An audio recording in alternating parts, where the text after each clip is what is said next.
ବାସୁଦେବପୁର ମ୍ୟୁନିସିପାଲିଟିର ଆଜି ନୂତନ ଆବାସ ଘରର କାର୍ଯ୍ୟାଦେଶ ବଣ୍ଟନ କରାଯାଇଛି। ଏହି ଅବସରରେ ବାସୁଦେବପୁର ଟାଉନ୍ ହଲ୍ ପରିସରରେ ଏକ କାର୍ଯ୍ୟକ୍ରମ ଅନୁଷ୍ଠିତ ହୋଇଥିଲା।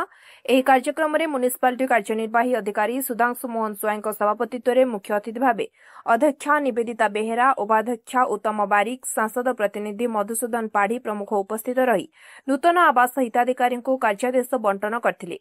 ବାସୁଦେବପୁର ମ୍ୟୁନିସିପାଲିଟିରେ 421 ଜଣ ହିତାଧିକାରୀ ଆବେଦନ କରିଥିବା ବେଳେ ପ୍ରକୃତ ଯୋଗ୍ୟ 350 ହିତାଧିକାରୀଙ୍କୁ ବଣ୍ଟନ କରାଯାଇଥିଲା। ହିତାଧିକାରୀ ଏହି ଆବାସ ପାଇଁ ଖୁସି ଥିବା କହିଛନ୍ତି। ମୋର ନାଁ ସୁଧାଂଶୁ ମୋହନ ସ୍ୱାଇଁ, ମୁଁ କାର୍ଯ୍ୟନିର୍ବାହୀ ଅଧିକାରୀ ବାସୁଦେବପୁର ପୌରପାଳିକା। ସବୁଠୁ ତ୍ୱରାନ୍ୱିତ ଭାବେ କାର୍ଯ୍ୟ କରି ୱାର୍କ ଅର୍ଡର ଡିଷ୍ଟ୍ରିବ୍ୟୁସନ ବା କାର୍ଯ୍ୟାଦେଶ ବଣ୍ଟନ କାର୍ଯ୍ୟକ୍ରମରେ ଆୟୋଜନ କରିଥିଲୁ।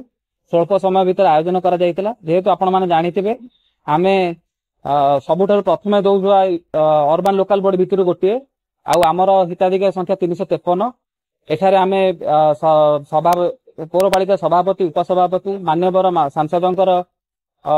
ସାଂସଦ ଏବଂ ମାନ୍ୟବର ବିଧାୟକଙ୍କୁ ନିମନ୍ତ୍ରଣ କରିଥିଲୁ। ଯେହେତୁ ପାର୍ଲାମେଣ୍ଟ ସେସନ ଚାଲିଛି, ମାନ୍ୟବର ସାଂସଦ ତାଙ୍କ ପ୍ରତିନିଧି ମହାଶୟଙ୍କୁ ଏଠାକୁ ପଠାଇଥିଲେ ଏବଂ ଅନ୍ୟ କାର୍ଯ୍ୟବସ୍ଥା ଯୋଗୁଁ ମାନ୍ୟବର ବିଧାୟକ ମହାଶୟ ଆମ ଭିତରେ ଯୋଗଦାନ କରିପାରିନଥିଲୁ। ସମସ୍ତଙ୍କୁ ନେଇକି ଆମେ ଏହି କାର୍ଯ୍ୟକ୍ରମଟି ରଖିଛୁ।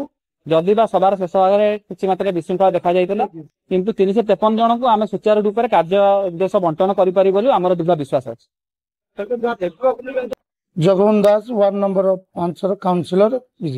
ମନ୍ତ୍ରୀଙ୍କ ଆବାସ ଓ ହିତାଧିକାରୀ ମାନଙ୍କୁ ୱାର୍କ ଅର୍ଡର ପ୍ରଦାନ କରାଯାଉଥିବା ପୌରପାଳିକା ତରଫରୁ ସରକାରଙ୍କର ଯୋଉ ଇଲେକ୍ସନ ପୂର୍ବରୁ ଯୋଉ ପକ୍କା ଘର ଗୋଟେ ରହିବ ନାହିଁ, ସମସ୍ତ ହିତାଧିକାରୀଙ୍କୁ ଯୋଗ୍ୟ ହିତାଧିକାରୀଙ୍କୁ ଆବାସ ୱାର୍କ ଅର୍ଡର ଦିଆଯିବ। ତା ଆଜି ସମ୍ପୂର୍ଣ୍ଣ ହେଇଛି। ଆଉ ମଧ୍ୟ କିଛି ପୌରପାଳିକାରେ ଅଛନ୍ତି ଆପ୍ଲାଏ ଯୋଗ୍ୟ ହିତାଧିକାରୀ କରିଛନ୍ତି।